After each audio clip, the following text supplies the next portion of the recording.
Assalamualaikum warahmatullahi wabarakatuh. Halo teman-teman semua, gimana kabarnya? Semoga sehat selalu ya. Di video kali ini saya ingin membahas satu topik, khususnya ini akan sangat penting gitu ya untuk teman-teman yang mengambil atau berminat, memiliki peminatan di komunikasi korporat ataupun public relations.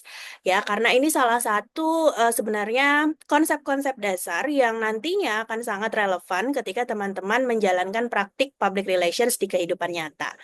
Eh, Topik yang akan kita bahas hari ini adalah saluran public relations. Saya suka belibet gitu ya. Saluran public relations atau channel media. Media untuk apa? Media untuk menyampaikan pesan-pesan korporat sesuai dengan kebutuhan dan tujuan dari organisasi kita, baik itu organisasi profit maupun organisasi atau institusi yang lainnya. Oke, mari kita mulai materinya. Oke, teman-teman, saya akan mulai materi ini dengan menampilkan satu quote nih ya. Quote-nya berbunyi, "Advertising is saying you are good, PR is getting someone else to say you are good." Kira-kira apa nih maksud dari quote ini? Secara sederhana, saya yakin teman-teman sudah bisa membaca gitu ya pesan yang diberikan dari quote ini bahwa PR dan periklanan khususnya itu adalah dua bidang studi atau kajian yang berbeda. Ketika kita bicara periklanan, maka kita dengan sengaja kemudian menyatakan atau mempromosikan diri kita ataupun produk kita bahwa diri kita itu punya kualitas yang baik dan kalian harus beli nih, harus mengikuti produk kita gitu. Itu adalah advertising atau periklanan, mengiklankan, mempromot. Tapi kalau kita bicara kajian PR adalah bagaimana supaya kita membangun citra dan membangun reputasi supaya orang lain nih tanpa perlu kita bilang bahwa kita ini bagus, kita ini baik, tapi orang lain atau stakeholders itu memandang kita bagus. Nah, ini yang agak tricky nih pada akhirnya gimana ya caranya kemudian karena kan kita nggak bisa nih mengontrol pikiran orang-orang gitu ya. Tapi secara secara simpel reputasi dan citra itu sangat bisa dibangun lewat kegiatan-kegiatan public relations dan juga pesan-pesan public relations yang sesuai dengan kebutuhan dan juga sesuai dengan konteks yang diperlukan oleh stakeholders kita. Nah, dalam kajian yang lain, kita sudah belajar bagaimana sih mengemas pesan public relations atau pesan korporat yang kemudian menarik gitu ya. Khususnya kalau kita bicara di dunia digital sekarang, bagaimana sih mengemas caption yang menarik misalnya untuk supaya orang itu mau membaca, mau melihat konten kita dan seterusnya. Itu adalah salah satu trik-trik pengemasan kontennya. Tapi sebelum kita bicara ke pengemasan konten gitu, kita juga perlu memahami sebenarnya saluran yang bisa kita pakai itu apa. Apakah kemudian karena misalnya sekarang nih TikTok lagi hype banget gitu sehingga kita harus punya TikTok, kita harus bikin konten di TikTok. Bisa jadi benar, tapi bisa jadi juga sebenarnya kita harus ngecek dulu apakah saluran TikTok ini memang cocok dengan perusahaan atau instansi kita. Apakah kemudian pesan-pesan organisasi kita bisa mencapai tujuan stakeholder yang kita butuhkan dengan menggunakan media TikTok ini tadi? Jawabannya bagi setiap institusi itu bisa beda-beda. Ada yang memang membutuhkan itu, ada juga yang bukan levelnya nih, gitu. Atau bukan level nih, bukan maksudnya mendiskreditkan TikTok ya, tapi level level di sini adalah bicara di mana stakeholder organisasi itu berada. Bisa jadi stakeholder perusahaan atau institusi kita itu tidak berada di TikTok, tidak menggunakan TikTok, maka berarti bukan TikTok nih media yang sesuai dengan kebutuhan kita.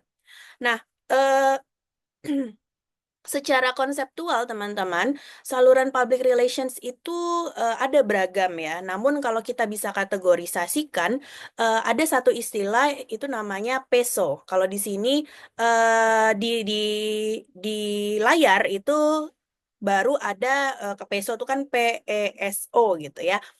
Kalau di layar ini baru dijelaskan tiga huruf pertama, yaitu paid, earned, dan juga owned. Kenapa? Karena memang pada mulanya kategorisasi saluran public relations itu terdiri dari tiga ini dulu. Jadi terdiri dari paid media, yaitu di mana kita memang berbayar gitu untuk mengiklankan, dalam bahasa mengiklankan, tapi tidak secara literal gitu ya. Kita mengiklankan produk ataupun organisasi kita, tapi biasanya kita bisa minta exposure dari media untuk mengcover berita-berita atau kebaikan-kebaikan kita. Contohnya, kita membuat advertorial di surat kabar. Advertorial itu beda dengan iklan ya, teman-teman. Jadi mirip tapi beda dengan iklan gitu. Kalau advertorial biasanya berupa narasi berita. Misalnya ketika kita memiliki achievement tertentu, kita minta wartawan untuk atau kita membuat rilis yang kemudian kita minta ke media untuk diubah menjadi sebuah narasi berita supaya tampak seperti advertorial sehingga itu akan lebih tulus gitu dilihat oleh pembaca ketimbang kita mengiklankan besar-besar bahwa kita sudah punya achievement 1, 2, 3 gitu misalnya. Itu paid media, konten berbayar yang exposure yang bisa kita gunakan tidak hanya di media konvensional, tapi juga di media digital. Yang kedua ada earned media. Earned media ini biasanya berasal dari apa yang orang lain bilang tentang kita. Eh dan di sini biasanya stakeholder itu meraih, atau maksudnya di sini adalah stakeholder biasanya menggunakan memberikan testimoni gitu terhadap perusahaan atau organisasi kita tentang kebaikan-kebaikan kita yang biasanya dicapai melalui yang namanya word of mouth. Artinya dari testimoni, dari saling memberikan kesan, review, dan seterusnya. Ini adalah earned media. Tapi di sini sifatnya itu sangat, efeknya tuh medium. Artinya apa? Di satu sisi dia bisa menjadi senjata yang sangat kuat, tapi di sisi lain, ketika kita berbuat satu kesalahan gitu, atau mungkin ada miskomunikasi yang kita belum mengklarifikasi, maka bisa jadi word of mouth ini juga menjadi bumerang bagi citra yang kita punya. Jadi efeknya di sini dikatakan medium. Yang ketiga ada owned media. Berbeda dengan paid media dan earned media yang mengandalkan pihak eksternal, owned media itu mengandalkan sumber daya yang dimiliki oleh internal organisasi ataupun perusahaan. Ada banyak sekali contohnya, misalnya kita kalau organisasi pasti punya media sosial, akun media sosial ya. Kita nggak punya Instagram company-nya, tapi kita punya akun di media sosial Instagram misalnya yang merepresentasikan instansi kita. Dan kita bisa mengelola itu baik secara mandiri, internal, ataupun kita men-hire pihak ketiga untuk mengelola akun Instagram kita. Yang kedua bisa juga website misalnya, ataupun majalah-majalah, buletin internal, dan lain sebagainya. Itu termasuk di owned media. Artinya owned media ini apa? Kita punya kontrol yang sangat kuat terhadap konten-konten apa yang mau kita share. Kita punya power kemudian untuk menciptakan hegemoni ya, bahasanya tuh menciptakan hegemoni sesuai dengan citra yang ingin dibentuk. Nggak mungkin kita menulis hal-hal yang merugikan kita di dalam media kita sendiri gitu kan. Jadi itu kekuatan dari owned media ini. Nah, sama dengan media yang lainnya, ada keuntungan pasti juga ada kelemahannya. Kalau paid media tadi keuntungannya, cakupannya pasti exposure-nya lebih luas gitu. Lalu juga kalau yang memberitakan itu media kredibel, berarti akan lebih mudah dipercaya oleh stakeholders dan juga pembaca. Tapi kelemahannya adalah mahal. Karena berbayar tadi kan, pasti kita harus mengeluarkan budget tertentu untuk membuat exposure tentang kegiatan ataupun pesan-pesan korporat yang ingin kita sampaikan kepada stakeholder. Earned media tadi sudah saya jelaskan juga kekuatannya. Jika positif maka akan sangat bagus untuk pembentukan citra positif kita. Tapi kalau negatif maka bisa kadang-kadang tuh suka tidak bisa terkontrol gitu. Karena kan, bagaimana orang berbicara tentang kita itu seringkali kita nggak bisa ngontrol. Mereka akan berbicara sesuai pengalaman yang mereka lakukan sehingga, perlu, konsistensi dalam memberikan, layanan ataupun memberikan pesan-pesan yang positif kepada, stakeholders kita. Nah, on media juga sama, ada kekuatannya kita punya power, kita bisa mengontrol, isi konten dan juga segala kegiatan di balik pengelolaannya kita bisa mengontrol. Kelemahannya adalah, on media itu ya karena dimiliki oleh, instansi kita, maka orang lain ataupun stakeholders itu sudah melihat itu sebagai representasi dari, instansi kita. Sehingga ketika kita berbicara baik tentang achievements, maka orang akan melihat bahwa oke, kepercayaannya tidak akan terlalu tinggi karena kemudian bisa jadi ya achievement karena baik-baik aja tuh ditampilkan, tapi kalau yang jelek-jeleknya kan nggak mungkin ditampilkan, misalnya seperti itu. Jadi tingkat, tingkat apa ya, pengaruhnya mungkin tidak terlalu besar dengan media-media eksternal tadi. Dan juga, namun di sisi lain juga sebenarnya on media itu bisa menjadi saluran yang kuat ketika kita bisa me-manage itu dengan baik dan, tekun gitu ya. Artinya adalah ketika kita sudah bisa me-manage itu dan engagement kita, kekuatannya itu ada pada engagement, jadi kita punya media tidak hanya sekedar menampilkan, pesan-pesan saja, tapi juga kita berinteraksi dengan, audiens kita berinteraksi dengan followers kita, maka engagement akan terbentuk. Ketika engagement terbentuk, maka on media akan menjadi kekuatan saluran yang sangat powerful. Artinya ketika engagement tinggi, orang akan percaya, trust-nya tinggi dengan, saluran yang kita punya. Artinya, informasi-informasi yang kita berikan melalui saluran tersebut akan lebih dipercaya dibandingkan dengan, saluran-saluran yang lain. Sehingga, ketiga kategori saluran ini sebenarnya, punya kekuatan dan kelemahan dan tiga-tiganya bisa kemudian kita maksimalkan, untuk menjadi saluran, pesan-pesan kita. Nah, tadi di awal saya menyinggung istilah namanya peso gitu ya. Peso itu, melibatkan satu lagi, kategori yaitu oke, ini mungkin contoh dulu gitu ya, contohnya ada paid medianya, ada owned media, dan juga, earned media, coverage pemberitaan di media lain, dan seterusnya.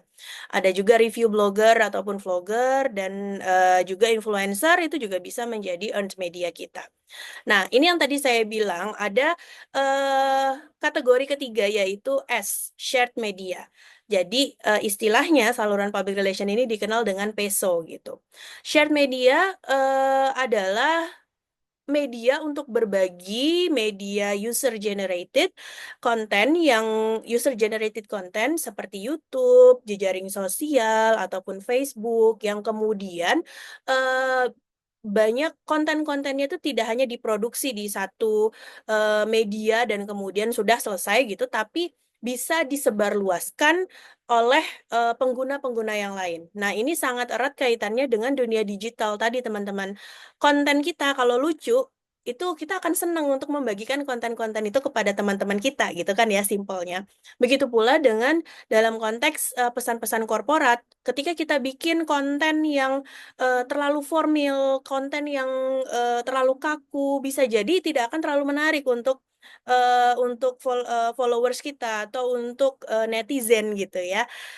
Eee Alhasil mereka hanya akan nonton, ya udah ditinggalkan. Tetapi ketika kita bikin, video-video yang menarik, yang mengikuti tren, yang riding the wave gitu ya, apa yang lagi viral kita ikut, mengadopsi, dan modifikasi, yang viral ini menjadi sudut pandang, pesan-pesan perusahaan kita misalnya, maka, kita kemudian bisa memanfaatkan keviralan yang ada untuk turut serta orang lain menyebarluaskan konten yang kita miliki. Pada akhirnya, citra yang dibuat akan pelan-pelan kita exposure yang dibuat itu pelan-pelan akan semakin luas, tanpa perlu kita, ibaratnya bersusah payah untuk mengajak orang menonton video kita.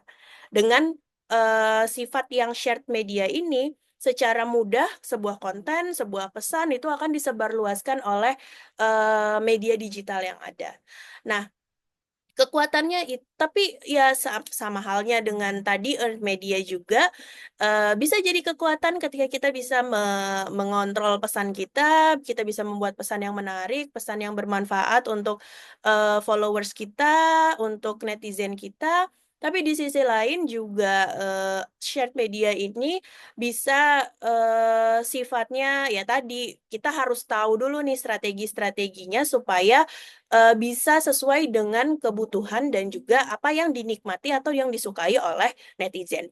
Dan, bahasa singkatnya adalah dunia digital tuh dunia yang sangat kita dibanjiri oleh informasi, kita dibanjiri oleh konten, sehingga untuk bisa konten kita ini menjadi, optimal perannya sebagai shared media, maka kita harus membuat konten kita ini semenarik mungkin dengan strategi-strategi yang tepat gitu. Termasuk tadi salah satunya adalah riding the wave, ketika ada yang viral, kita adopsi dan kemudian menjadi, tontonan ataupun konten yang menarik, tidak hanya sekedar untuk menyampaikan pesan korporat, tapi lebih ke bagaimana supaya kita bisa engage dengan, netizen atau followers kita, gitu ya.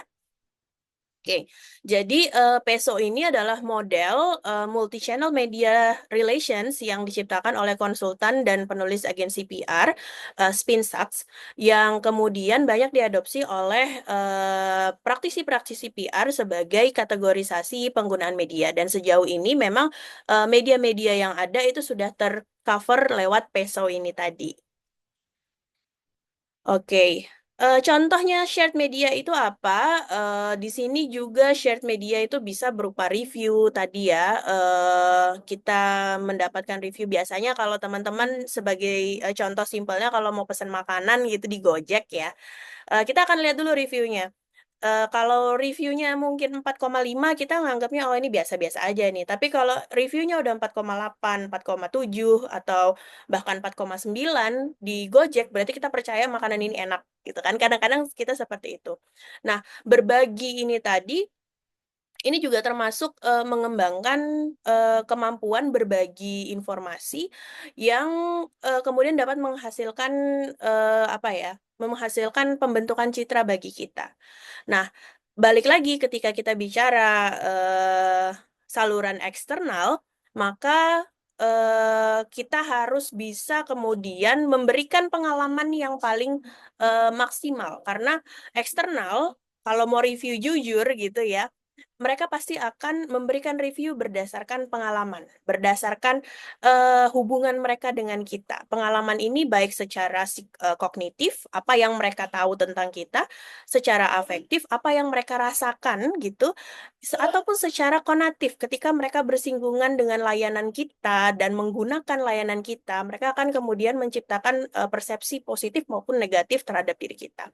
Itulah kenapa kalau bicara tentang, pembentukan citra itu nggak bisa, hanya mengandalkan pesan-pesan korporat saja, tapi juga secara umum terhadap layanan dan juga, kemampuan kita untuk bersinggungan dengan baik, dengan stakeholders. Oke, nah ini juga salah satu contohnya, wah saya agak jadul sekali ya ngambil contohnya, tapi, salah satu contoh yang menurut saya masih membekas mendalam gitu, karena dulu waktu zaman-zamannya, BTS nih lagi hype-hype-nya gitu, lagi happening banget, kita, dikejutkan dengan, adanya kolaborasi antara Tokopedia dan BTS. Dalam hal ini sebenarnya, eee, kita mendompleng gitu, kita ikut mendompleng popularitasnya BTS, bukan kita ya, Tokopedia maksudnya. Tokopedia memilih untuk menjadikan BTS sebagai brand ambassador, karena mereka ingin mendompleng mereka ingin ngikut, citra baik yang dibentuk oleh BTS dan juga ingin menjadikan, BTS sebagai tadi, wave. Kalau kita ngomongin riding the wave gitu ya, menjadikan BTS ini sebagai wave mereka untuk bisa, sampai ke customers yang juga suka sama BTS gitu. Ini salah satu bentuknya, sehingga baik buruknya BTS kemudian akan berimpact juga, dengan, citra kita, dan seterusnya ya. Oke, ini juga bisa shared media juga shared shared media ini juga bisa berbentuk co-branding ataupun juga endorsing gitu ya. Co-branding salah satunya kalau ini saya memberikan contohnya ada ATM BCA di Indomaret gitu. Sebenarnya itu bukan termasuk co-branding sih ya, cuma kerjasama kolaborasi antara dua brand yang saling menguntungkan kemudian. Di satu sisi Indomaret akan untung ketika ada customer BCA yang mau ngambil duit gitu, mereka bisa sekalian ngambil duit, sekalian belanja. Walaupun belanjanya sekecil hanya mungkin beli tisu atau beli permen, tapi eh, itu sudah mendatangkan customer bagi Indomaret. Begitu juga sebaliknya, BCA tidak perlu memikirkan harus bangun gedung untuk ATM, harus maintenance dengan yang rutin, terus juga apa operasional AC di dalam ruangan supaya ATM-nya nggak panas dan seterusnya. Mereka cukup memasukkan di satu space di Indomaret, mereka udah bisa melaksanakan operasional yang mendatangkan keuntungan juga untuk Indomaret. Oke, ini contoh-contohnya teman-teman, bentuk-bentuknya. Silahkan teman-teman baca ya satu persatu karena ada banyak sekali. Tapi pada intinya adalah peso itu bergerak seperti yang tadi saya sampaikan untuk membangun citra. Citra merupakan persepsi yang dibentuk oleh customer dari satu pengalaman yang dia rasakan, baik tadi secara kognitif, afektif maupun konatif. Nah, citra yang berada dalam long term, maka dia akan citra baik yang diperoleh secara long term, kemudian akan memupuk yang namanya reputasi. Reputasi ini bisa baik, bisa buruk gitu ya. Ketika di sini ada beberapa poin reputasi, ada kredibilitas, ada trust, ada thought leadership, ada authority. Ketika seseorang memandang bahwa keempat elemen ini tinggi dari sebuah organisasi, dari sebuah institusi, maka reputasi yang terbentuk itu akan menjadi reputasi yang positif. Sebaliknya, ketika credibility-nya rendah, trust-nya rendah, thought leadership-nya rendah, authority-nya rendah, maka reputasi yang diperoleh juga akan negatif. Dan semua poin ini bisa dibangun pelan-pelan dengan memanfaatkan 4 saluran yang kita punya. Baik itu earned media, shared media, owned media, ataupun paid media. Lewat apa? Lewat bermacam-macam. Nah, di sini juga sebagai contoh nih, di sini shared media itu salah satu yang menarik, shared media itu poinnya adalah community. Bagaimana membentuk community yang kuat, community yang engage dengan kita, yang loyal, yang kemudian bisa menjadi brand ambassadors buat kita. Hal ini bisa kita lakukan di ranah digital maupun non-digital. Kalau non-digital biasanya kita membangun, makanya sekarang orientasinya CSR perusahaan misalnya teman-teman itu salah satunya pada pembangunan komunitas. Tidak sekedar hal itu tidak sekedar untuk menjalankan kewajiban dari peraturan-peraturan CSR, tapi juga karena sudah muncul nih kesadaran dari perusahaan bahwa membangun komunitas itu impact-nya akan balik ke perusahaan itu sendiri. Ketika sebuah komunitas itu sudah merasakan manfaat dari bantuan sebuah perusahaan dengan sangat tulus, bagus dan baik gitu ya, maka komunitas ini akan kemudiannya muter-muter. Kemudian komunitas ini akan menjadi loyal. Loyal dalam arti mereka akan senantiasa memberikan respon positif, memberikan feedback positif terhadap perusahaan tanpa perlu perusahaan itu meminta para anggota komunitas untuk berbicara baik tentang dirinya, maka mereka akan bekerja lebih secara otomatis karena memang di benak mereka ya perusahaan ini baik gitu. Inilah yang kemudian loyalitas ini yang nggak bisa dibentuk ketika kita bicara hanya sekedar menggunakan media-media berbayar atau media-media konvensional. Kita nggak akan dapat itu, akan sangat sulit mendapatkan itu. Tapi kita bisa membentuk kegiatan-kegiatan yang orientasinya kemudian bisa memberikan benefit bagi kedua belah pihak, sehingga ada engagement di sana. Ini salah satu contohnya ya. Oke, yang lainnya paid media teman-teman bisa cek sendiri. Kita bisa pakai social media ads. Sekarang ya ada IG ads, Facebook ads, dan lain sebagainya. Owned media bisa berupa website dan seterusnya, earned media bisa dari media relations, word of mouth, dan lain sebagainya, oke? Nah, pertanyaannya sekarang, mana sih saluran yang paling efektif? Saluran public relations ini, bisa kemudian kita gunakan sesuai dengan kebutuhan kita. Mana yang paling efektif tergantung kebutuhan dari organisasi kita. Kita bisa pilih, saluran-saluran yang memang tepat untuk kita gunakan. Bisa jadi kita akan lebih fokus ke salah satunya. Contoh untuk perusahaan-perusahaan seperti, sebutlah perusahaan-perusahaan mining company gitu, perusahaan-perusahaan di bidang pertambangan. Mungkin mereka akan lebih berfokusnya ke shared media, membangun komunitas, membangun masyarakat yang loyal, khususnya ada di ring 1, ring 2 dari perusahaan. Mereka tidak akan terlalu fokus ke paid medianya. Khususnya kalau memberikan memasang iklan di media sosial atau iklan di, media konvensional dan lain sebagainya, bisa jadi tidak akan ke arah sana. Karena bagi mereka, bagi mining companies tadi, akan lebih dibutuhkan loyalitas, akan lebih dibutuhkan kepercayaan dan engagement masyarakat bagi instansi mereka. Karena, salah satunya disebabkan, mmm apa ya, bisnis mereka, core bisnis mereka itu termasuk bisnis yang risky, bisnis yang, sangat sangat mudah untuk mendapatkan gesekan atau terjadi gesekan dengan kepentingan masyarakat ataupun lingkungan. Sehingga mereka akan mempertimbangkan akan lebih berfokus, pada shared media. Mereka nggak akan kemudian harus pasang iklan di mana-mana gitu, tidak akan terlalu demikian. Bisa jadi mereka menggunakan menggunakan, iklan-iklan itu hanya digunakan di media-media yang mereka miliki seperti, akun media sosial ataupun, apa namanya, website dan lain sebagainya. Berbeda dengan industri yang lain, contoh industri perbankan. Perbankan, mereka di satu sisi mereka mungkin juga butuh loyalitas, tapi mereka juga sangat butuh customer-customer baru, terus tuh customer-customer yang mau menggunakan, fasilitas bank atau layanan di bank tersebut gitu, karena kompetisi perbankan itu sangat tinggi.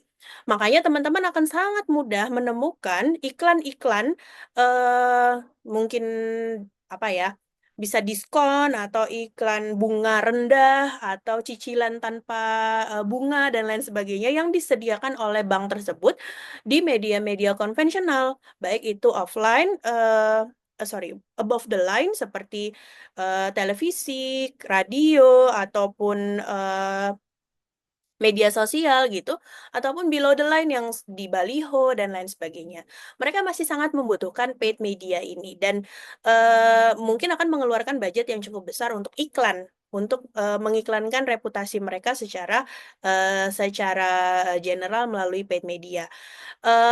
Dan seterusnya sambil menggunakan media-media yang lain. Jadi, kalau ditanya media mana yang paling efektif, semuanya kembali lagi kepada kepentingan dari perusahaan tersebut.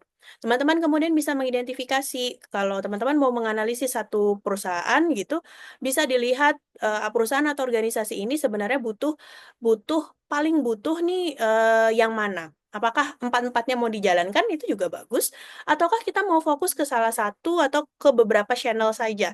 Itu juga dipersilahkan, tergantung pada strategi public relations yang akan teman-teman gunakan. Oke, ini strategi implementasinya secara yang paling utama adalah memaksimalkan on medianya dulu.